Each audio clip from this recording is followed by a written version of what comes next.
Dans la vie courante, les termes de masse et de poids sont souvent confondus. Alors, y a-t-il une différence entre eux?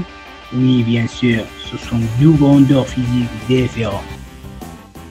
On commence avec la masse. La masse d'un objet représente la quantité de matière liée au nombre d'atomes qui le constituent.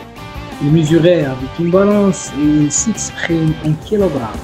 Indépendant du lieu, c'est-à-dire 1 kg sur la surface de la Terre, c'est la même kilogramme sur la surface de la Lune et dans tout l'univers. Mais il dépend de la quantité de matière qu'il contient.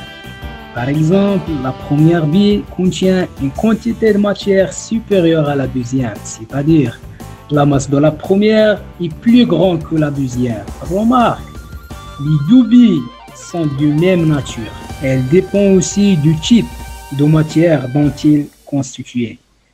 Comme vous connaissez, la masse de la bille en fer est plus grande que la masse de la bille en bois. On passe au poids. Le poids est une force d'attraction gravitationnelle exercée par un astre, comme la Terre, sur un objet ayant une masse. Il est mesuré avec un dynamomètre, il s'exprime en newton. Alors, quelle relation entre la masse et le poids?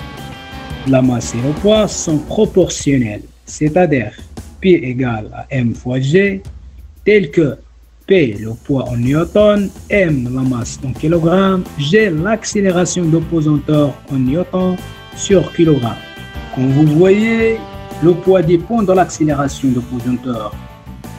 L'accélération de pesanteur est un grandeur dépend du lieu. Par exemple, l'accélération de pesanteur de la Terre égale à 9,81 newtons par kilogramme. Dans la Lune égale à 1,62 newtons par kilogramme. Dans Jupiter égale à 24,8 newtons par kilogramme. C'est-à-dire, votre poids sur la Lune est inférieur 6 fois par rapport à votre poids sur la Terre.